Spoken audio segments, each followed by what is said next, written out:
आखिर कैसे सीखे थे प्रागैतिहासिक मानवों ने आग जलाना, और वो ऐसा कौन सा फूड डिस्कवरी था जिससे मानवों की ब्रेन कैपेसिटी इतनी बढ़ गई थी, और प्रागैतिहासिक मानवों का औसत जीवन काल कितना हुआ करता था। इन सभी सवालों के जवाब जानने के लिए वीडियो में अंत तक बने रहिए।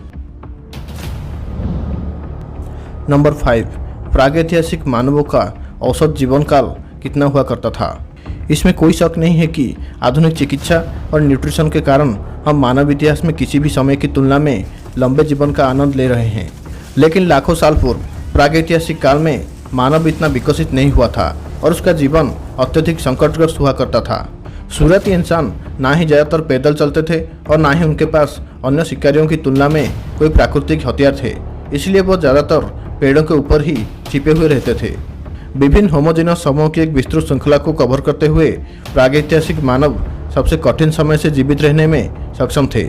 फिर भी केवल होमो सापियंस ही इसे आधुनिक समय तक बनाने में सक्षम हो पाए हैं। एक प्रागैतिहासिक मानव के लिए औसत जीवन काल केवल लगभग 35 वर्ष का था। हालांकि इसका मतलब ये नहीं है कि वे लंबे और स्वस्थ जीवन नहीं जीते थे। अत्यधिक उच्च शिशु मृत्यु दर के साथ यह औसत आज की तुलना में काफ़ी कम थी। नंबर 4, प्रागैतिहासिक मानवों ने आग की खोज कैसे की थी। प्रागैतिहासिक मानवों ने वास्तव में आग की खोज नहीं की थी।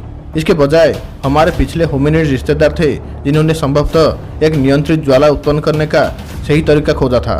सबसे पहला प्रमाण हमारे शुरुआती पूर्वजों होमो इरेक्टस से मिलता है।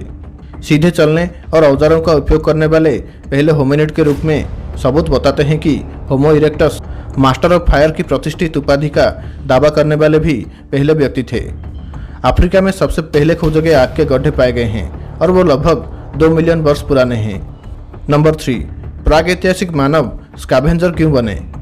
प्रारंभिक मनुष्यों के पास वास्तव में शिकार की कोई कौशल नहीं था और ना ही कोई शिकार करने की प्राकृतिक हथियार। बड़े शिकारियों की शिकार को खाने के बाद बची हुई हड्डी और मांस के सहारे ये जीवित रहते थे, जो आने वाले समय में आदि मानवों के विकास में वरदान की तरह साबित हुई। नंबर 2, वो कौन सी फूड डिस्कवरी थी जिससे आदि मानव की दिमाग इतने विकसित हो पाई थी। प्रागैतिहासिक मानव द्वारा सबसे महत्वपूर्ण खाद्य खोजों में से एक बोन मेरो थी। स्कैवेंजिंग पर भरोसा करने पर बहुत कुछ नहीं मिलता है, लेकिन बोन मेरो खोजने में आदि मानवों ने जैकपॉट मारा था, क्योंकि ये कुछ समय के लिए प्रोटीन का उनका महत्वपूर्ण स्रोत बन गया था, जिससे उनकी ब्रेन कैपेसिटी काफ़ी मात्रा में बढ़ गई थी। लेकिन उस समय की खतरनाक शिकारियों से बचकर बोन मेरो हासिल करना कोई आसान काम नहीं था। नंबर 1, जलवायु परिवर्तन से कैसे आदि मानवों के जीवन में बदलाव आया। पृथ्वी लगातार अंतराल में जलवायु परिवर्तन के दौर से गुजरती है और इन परिवर्तनों से बचे रहने में सक्षम होना जीवित रहने की कुंजी है।